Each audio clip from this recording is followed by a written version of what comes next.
Merci, mes camarades de la presse. Le RM donc remercie de votre présence aujourd'hui. La conférence de presse va animée conjointement par moi-même et camarade Paul Béranger pour tous sur certains points. Et après, camarade Paul, après moi, il peut faire un commentaire des 3 points, y compris probablement un point que moi-même faire commentaire. Vous avez en premier lieu, aujourd'hui, ce samedi matin, sur le cas de MITD, sur le cas de la psychologue Mme Baudet.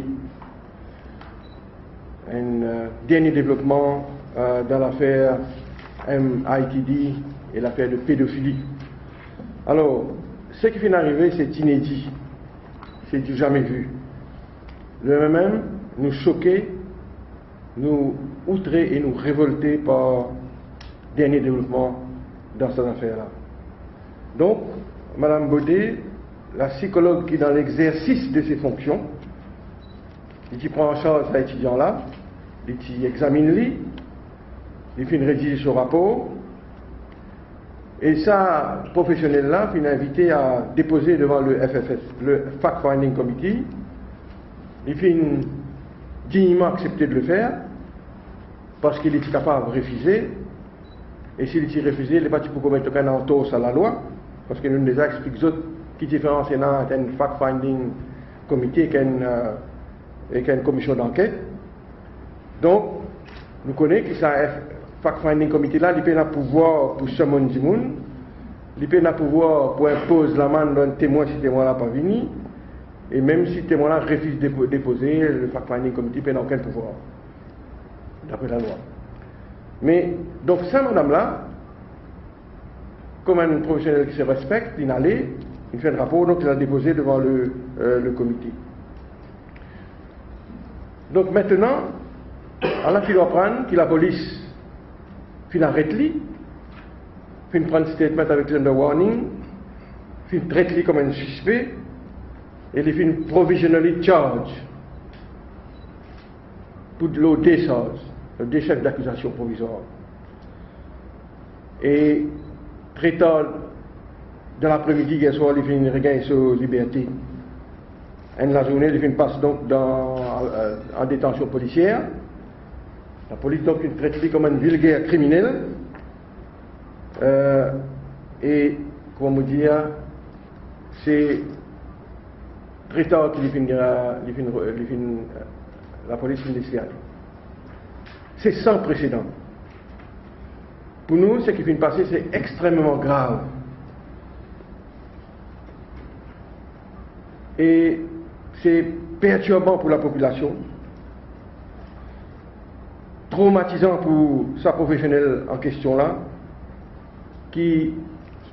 un professionnel qui de surcroît vient d'une famille mauricienne très respectée, une famille de fonctionnaires, dont la réputation de la famille est above board. Donc, perturbant pour la population, on pourrait dire traumatisant pour sa personne, la même avec sa famille, et inacceptable pour le corps professionnel auquel il appartenait. Et ça, ce qui vient d'arriver, c'est un coup dur pour tout bon professionnel de ce pays-là qui fait ce travail droit et correctement. Et donc,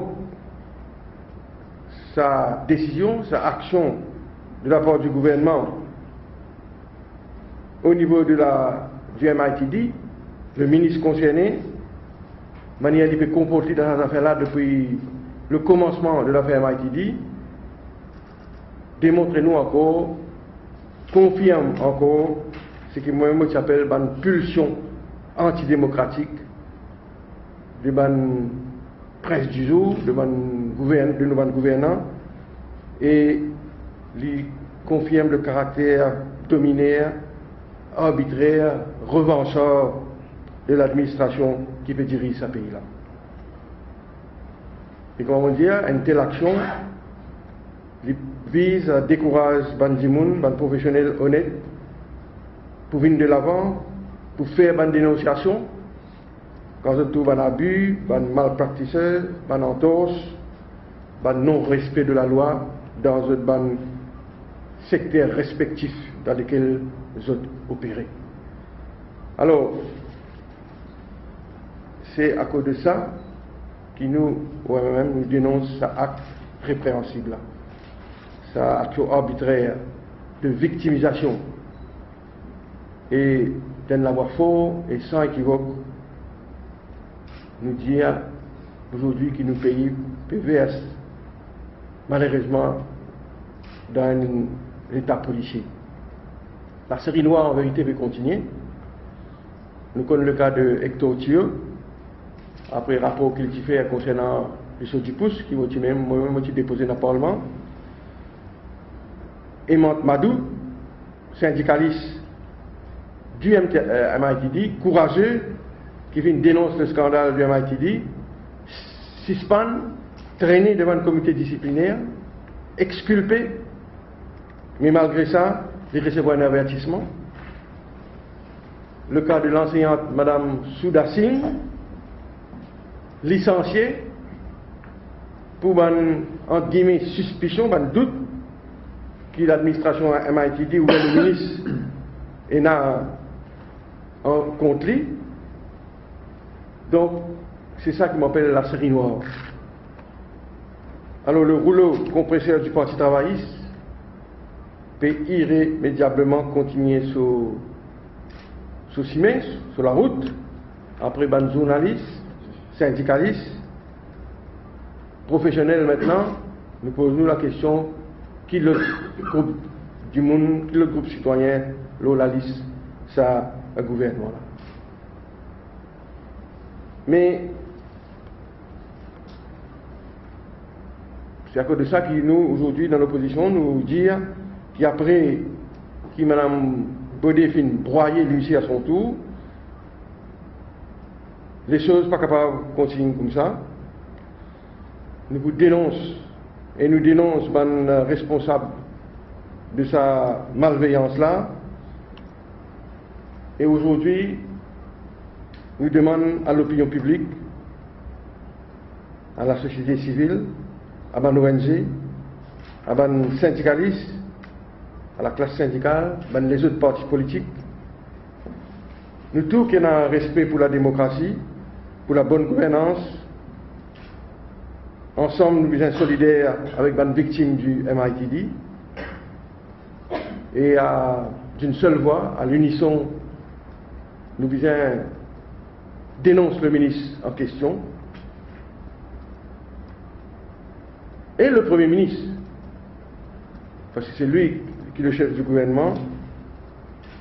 Le ministre et le Premier ministre, nous dénonçons aussi vigoureusement qu'ils sont capables et nous invitons donc toute la population, ça différents secteurs qui ont pu nommer là, nous tous concernés et nous sommes solidaires avec deux ministères que le ministre Benoît peut faire et qui nous besoin préparer nous, organise-nous, prépare-nous, l'eau ça issue à MITD là, nous, le parti politique, le syndicat, la société civile, pour nous empêcher donc ce massacre de la démocratie qu'il veut trouver dans MITD.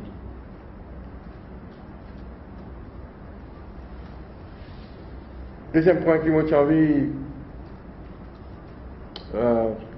commenter, c'est l'accident de Sorèze. Maintenant, le PNQ qui posait mardi dernier, après mardi, nous trouvons tout ça commenté qui finit dans la gazette là.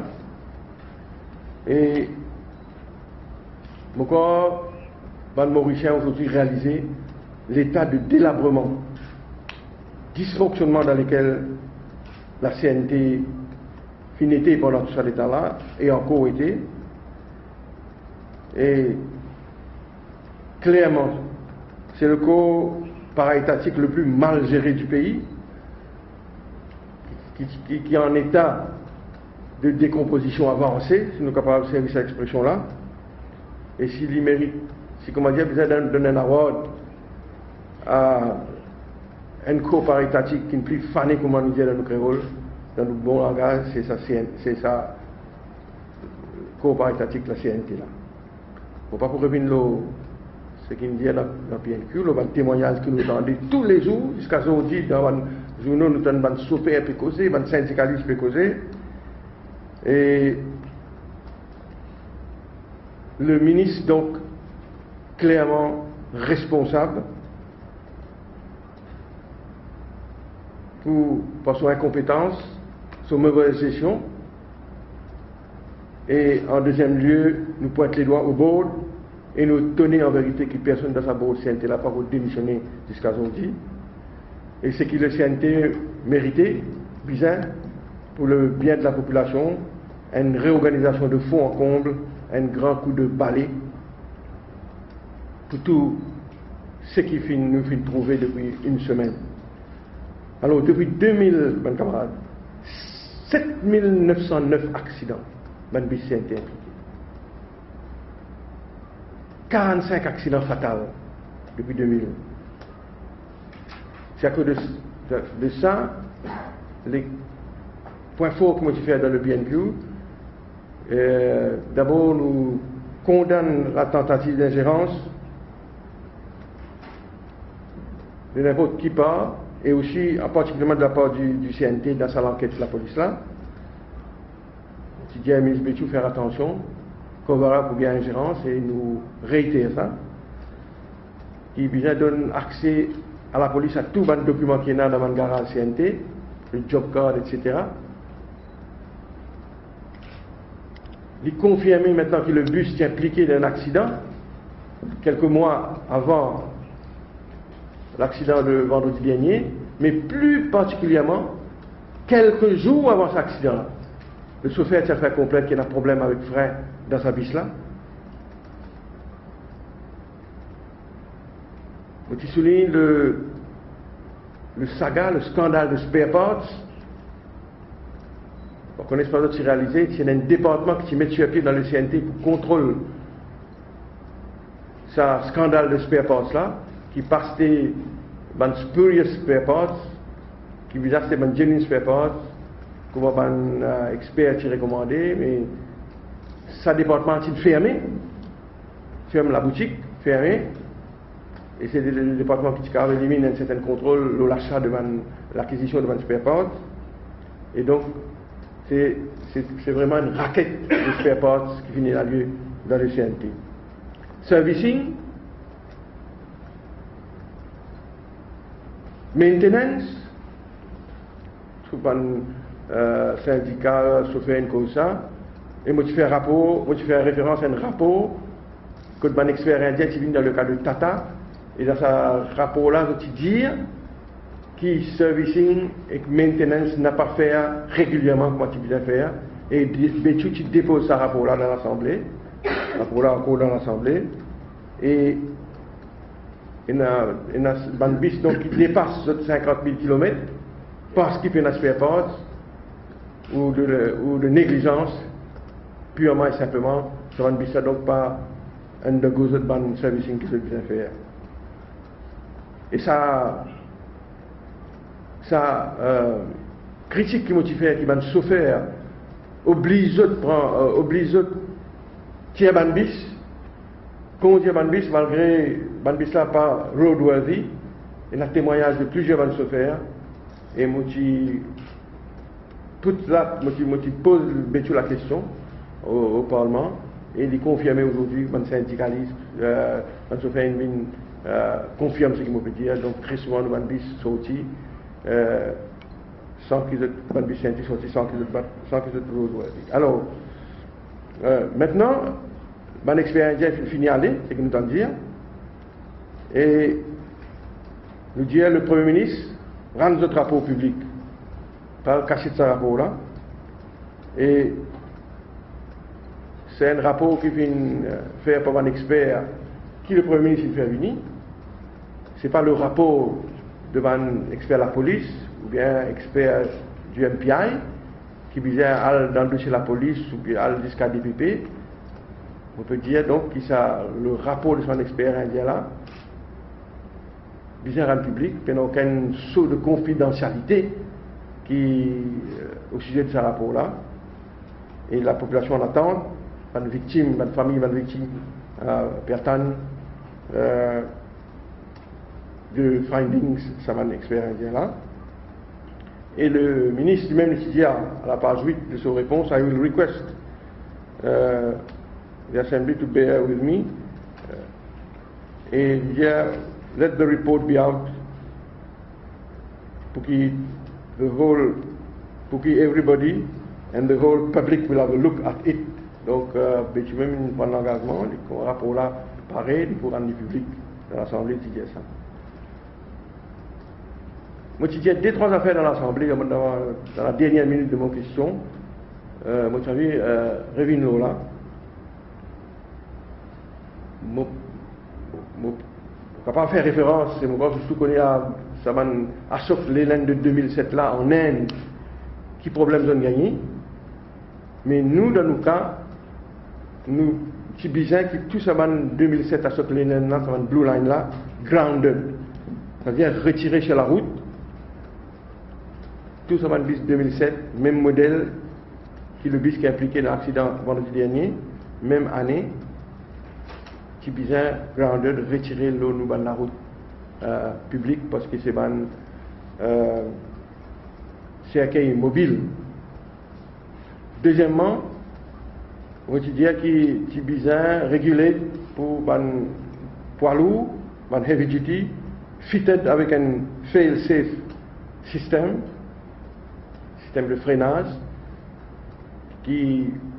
Donc, n'importe qui problème qui arrive, un PSC, etc., il sera immobilisé. Si vous avez donc pass regulations, légiférer, pas avoir de regulations pour faire l'île, donc obligatoire pour tout le poids lourd muni d'un fail-safe system. Et troisièmement, l'idée déjà causée par la population, c'est la question de mettre une zone tampon, un sandpit, un endroit peut-être à dissable, parce qu'il y a un frein capable de percer dans n'importe quelle machine, en particulier dans sa contour dangereux, dans son virage de la mort, quand il y a un accident-là, quand il y a un accident l'année dernière, un camion, il y a un accident fatal, des petits bouts. Donc dans ce virage de la mort-là, les autorités tibétaines réfléchissent sérieusement comment adapter tout le pays là, la Réunion même dans sa zone tampon, ça une zone, une place remplie de sable, que tu es capable d'arrêter un véhicule s'il y a un problème mécanique en cours de route. Voilà donc pour l'accident de Chauvet. Vous avez vu, il y a une dernière affaire, le PRB. Au sujet du PRB, comment nous devons te rappeler, le rapport de 2013, c'est une grande déception. Le rapport Jaeb. Les escalaires, la majorité de nos fonctionnaires, en particulier les petits fonctionnaires, ceux qui sont au bas de l'échelle de l'attente en vain, une grande désillusion qui est née après le rapport, parce que ce rapport-là, je me rappelle le rapport Jaeb, pas faire une parité entre les hauts fonctionnaires et ceux au bas de l'échelle. Et donc, suite à une représentation devant l'organisation syndicale, une fédération, le gouvernement est obligé de mettre le comité Manrad sur pied et fait une promesse aux fonctionnaires que le rapport PRB pour sortir la fin du mois de mars. Aujourd'hui, mi-mai. Et aux grandes dames de tous les fonctionnaires, rien de concret jusqu'ici. Toujours Anne Masseran, ne vois-tu rien venir. Donc, d'après nos renseignements, le commissaire Manraz finit de remettre ce rapport comme prévu à la fin du mois de mars, ce gouvernement. Mais les fonctionnaires ont pu attendre jusqu'ici. Et pour la majorité de les fonctionnaires, la situation est insoutenable. On réduit en particulier pour au bas de l'échelle. Nous connaissons la situation économique difficile dans laquelle la population Maurice peut vivre aujourd'hui, l'endettement de ménages à revenus moyens. Et donc nous solidaires, nous, avec une organisation syndicale, qui peut faire pression sur le Premier ministre, sur le gouvernement pour rendre le rapport public et qui donne satisfaction aux fonctionnaires, en particulier les plus vulnérables, les general workers, les clerical officers et les autres civil servants à revenus moyens. Mais seulement, ce que moi j'ai envie de dire aussi, c'est que c'est le Premier ministre qui utilisait le nom de M. Manraj, qui a un consensus sur sa commissaire là. Donc il finit soumettre ce rapport avec le secrétaire du cabinet, m'aurait dit déjà la fin du mois de mars. Tu arrives maintenant le moment que tu devais faire un cabinet memorandum pour aller devant le cabinet, pour approuver le rapport du commissaire Manraj. Et d'après nos renseignements, le ministre des Finances, le FS en particulier, il finit intervenir et il fait une demande, le FS donc et le ministère, il fait une demande donc qu'ils jettent un coup d'œil le rapport, je corrige le rapport qui M. Manraj vient soumettre au gouvernement. Donc,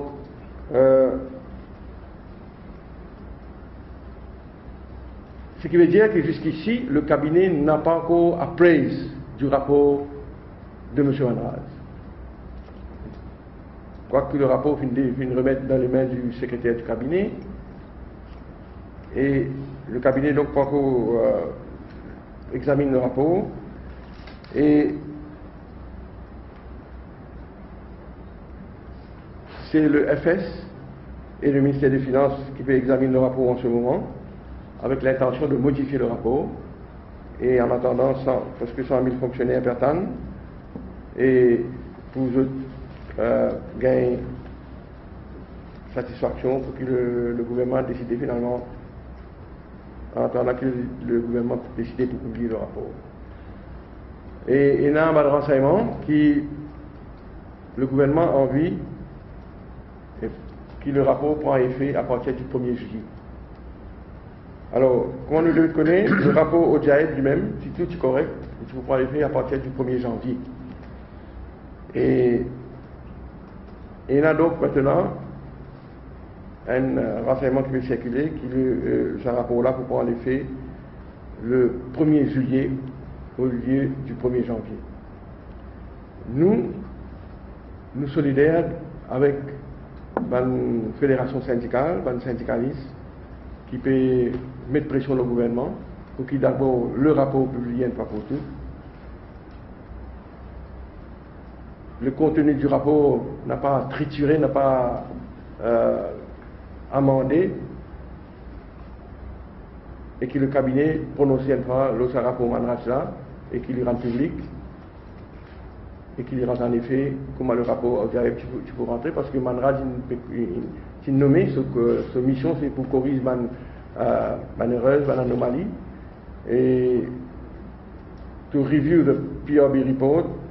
Et donc le rapport Manraj est une large marge de manœuvre.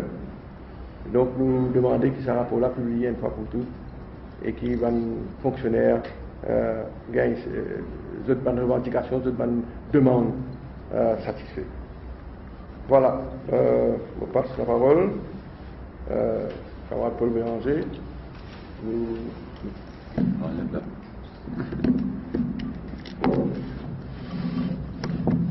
Merci Adam.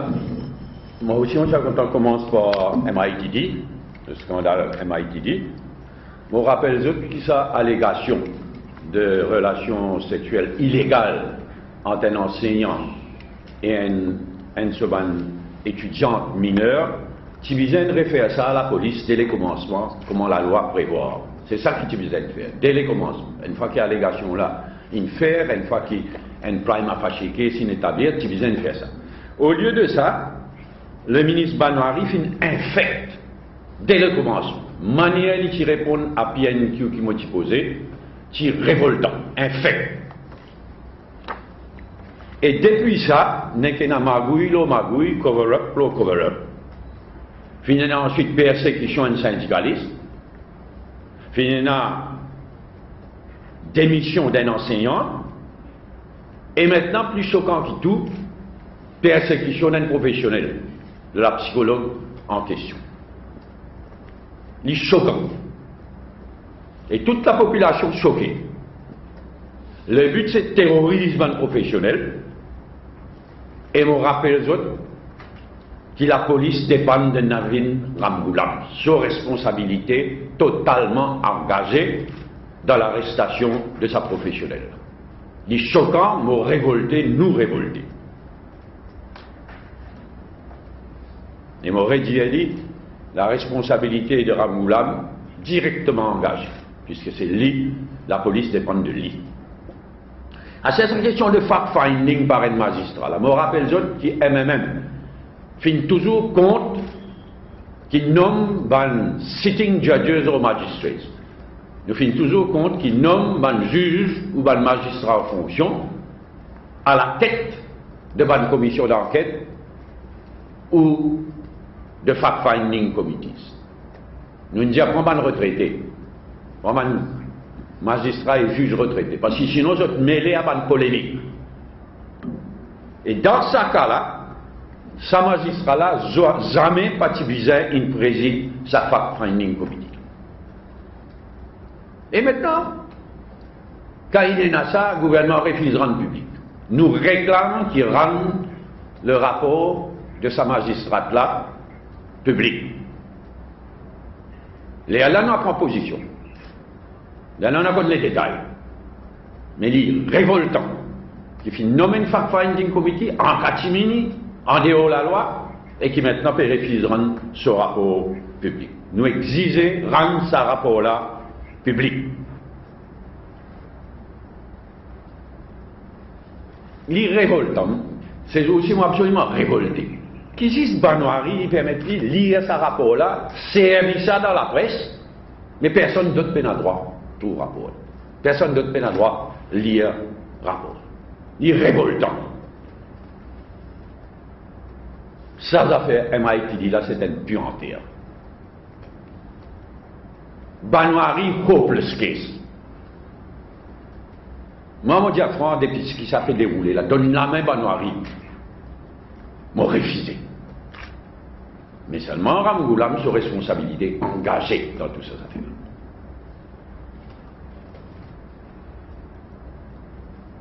Deuxième commentaire qui m'a fait, qui est lié, parce que c'est la deuxième affaire qui m'a commenté là aussi, il provoque une indignation profonde dans la population. C'est l'affaire Varma. L'accident Varma, l'affaire Varma. D'abord, Varma lui-même.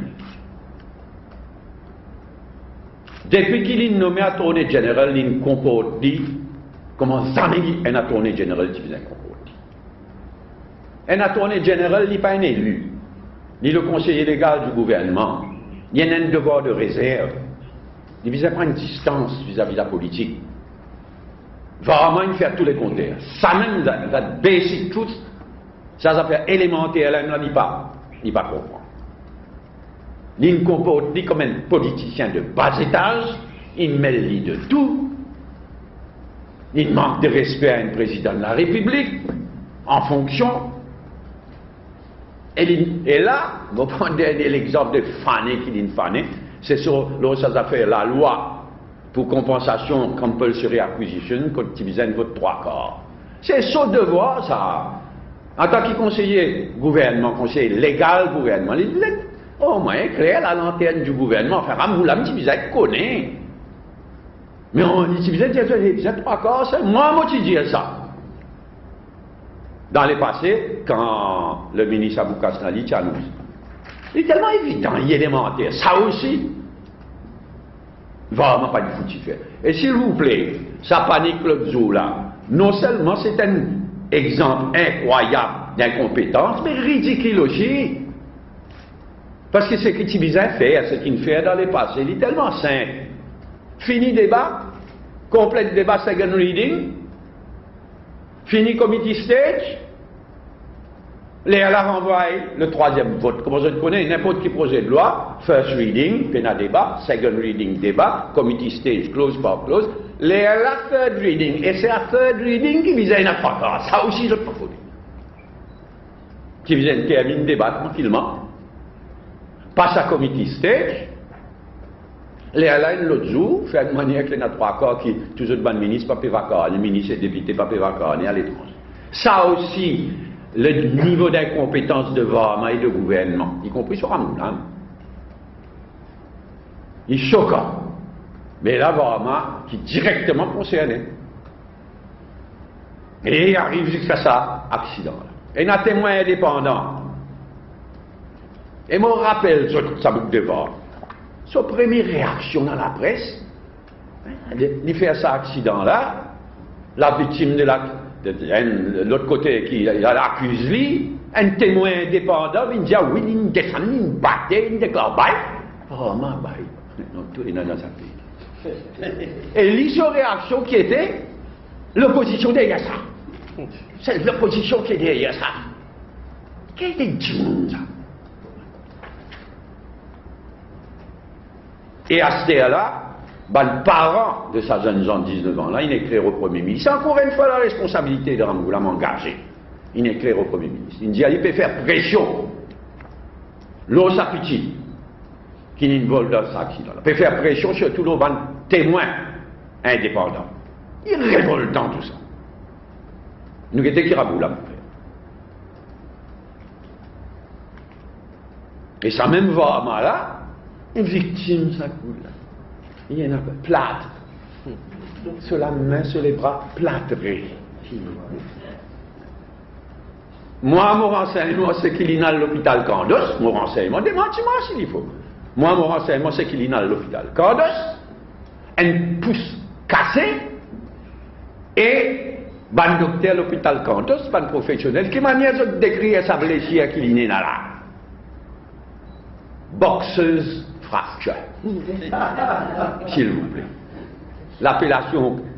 L'appellation professionnelle, ce qui appelle sa qualité rupture du pouce, son appellation professionnelle, c'est a boxeuse fracture. À tourner derrière une boxer, taper, bail. C'est pourquoi il disait Retiali. Ramoulam n'a pas pris un courage Retiali comme attorney général. D'ailleurs, Ramoulam n'est plus contrôle dans rien dit clair. Il disait Retiali aller dans la honte. Pour sa performance depuis qu'il est nommé attorney général, dans ça l'épisode 3 quarts là, le plus récent exemple, mais s'il y a tout ça accident, il dit révoltant. Gouvernement d'Amolame. Marie caricature qui me paraît.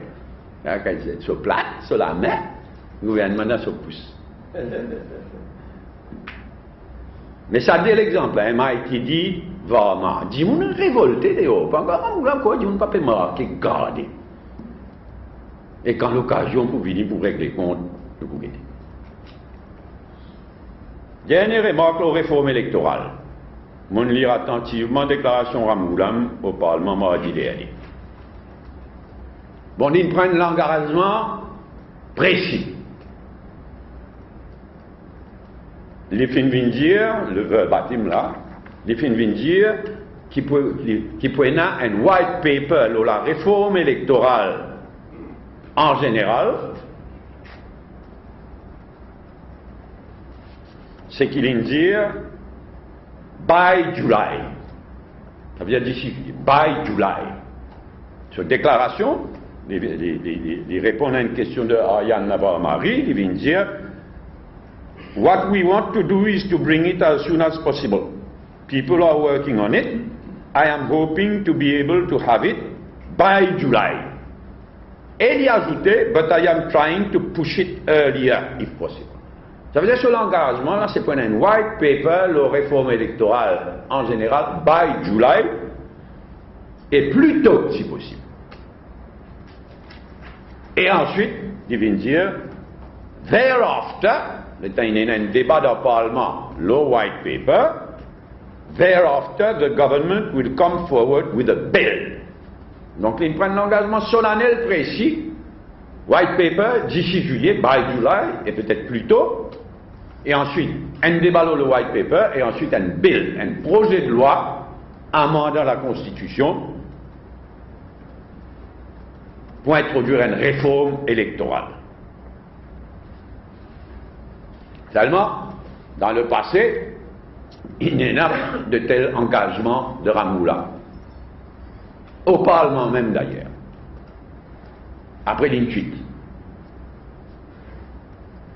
Donc, ce qu'ils m'ont souhaité, nous pouvons trouver, si pas, pour une fois, l'y tenir parole et d'y agir avec sérieux concernant la réforme électorale. Merci. Alors voilà. Ok, mon camarade, nous passons la parole. Si vous avez quelques questions ou demandes d'éclaircissement. Pourquoi tu dis que ce système, ce système global bus qui, si je ne pas faire, il y a réfléchi pour nous remarquer qu'il a un petit peu tourné comme système noir. Ce n'est pas le quick question qui est dans l'accident sur là. C'est vrai. Enfin, moi, mon tout Premier ministre, lui-même, il fait une déclaration immédiatement après l'accident. Il rush in pour lui dire qu'il, d'après le rapport qu'il a gagné, la route peut continuer à rouler et qu'il donc il fait un problème de frein. C'est ce que le Premier ministre dit hier. Motoulin a vite dans une conclusion. Alors, nous attendons de guetter parce que c'est ça le point. Si, comment dire, c'est un système qui immobilise la roue par derrière là, la roue tu peux rouler. Donc, est-ce que ce système-là, il fail de sa bise là, ou bien il modifie, il tire même quand une bise vient une sortie dans l'une dans Maurice, le garage, c'est un qui tire tout ça, man fail système-là, break fail système-là. Donc, c'est une question à poser. Pour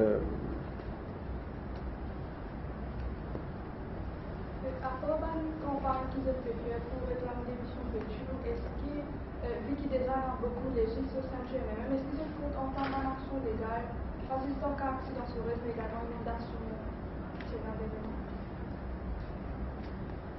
Dans le cas de Sorèze, accident de Sorèze, nous apprenons qu'il y en a un parmi les victimes, en particulier M. Pocon, donc l'épouse, une décédée, la jeune épouse très jeune.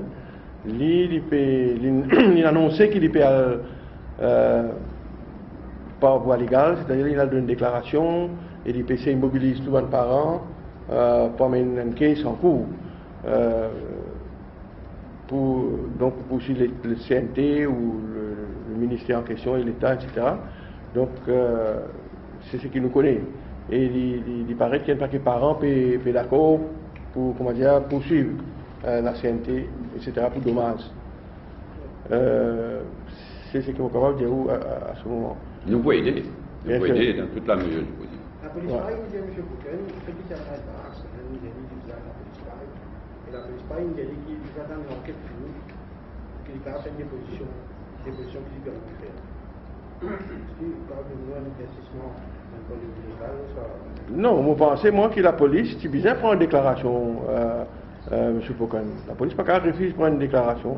C'est vrai qu'une enquête finit commencée par la police, mais non, rien ne empêche la police. La police prend une déclaration de M. Foucault. De toutes les façons, la police provinciale prend l'enquête avec différents témoins, y compris famille de victimes. Et M.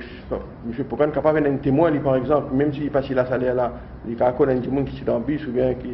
Donc, M. Foucault, si vous gagnez l'occasion de dire qu'il y a tel monde qui compte quelque chose là-dedans et qui m'a envie de prendre l'enquête avec lui. Donc, en vérité, la police, c'est bizarre parce qu'il y a un droit de refuser sur le cas.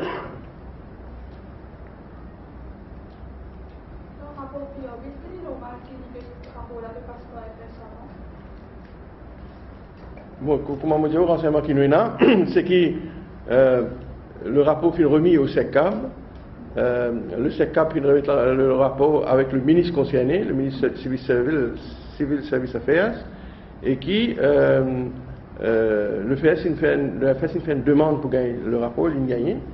Et donc, lui, moi, le renseignement, par exemple, il lit hier avec 2 fonctionnaires, tu peux travailler le rapport là toute la journée avant-hier qu'hier. Donc, il est normal, il n'est pas normal, mais le FS est en position du rapport et je peux travailler le rapport là, je peux examiner le rapport. Après ces dernières années, C'est qu'Avi connaît que le FS est le vrai vice-premier ministre de Maurice ces dernières années. C'est vous le connaissez, hein? Mais il va continuer. Ramoulam Leslie. C'est ce qui paraît. Et comme on le connaît, Imrit il annonce une grève de la faim dans la semaine qui peut venir, si le rapport pas publié dans le pays. Il y a une fait lancement permis à voir une qui va une caméra gérée par une compagnie qui est assez proche du gouvernement. Notamment tout les coordinages dans le système de surveillance de la maladie. Moi je trouve qu'il va l'automobiliste pour lâcher, c'est une compagnie qui peut décider qui s'en a pour gagner. La main ou pas la main. C'est une question dans laquelle nous pourrions venir, nous, si nous faisons apprendre ça. Bien sûr, nous pouvons soulever la question et nous pensons qu'il mérite d'être soulevé. Parce que dans cette affaire-là, tout vient à above board. Pas pour cause, parce que soit il y a du monde qui l'indépendance, encore une fois, qui vient prévaloir dans ce cas de. Et avec ce gouvernement-là, quand on est arrivé, il n'y a rien qui aujourd'hui above board. Tout pourri, tout politisé, tout petit copain.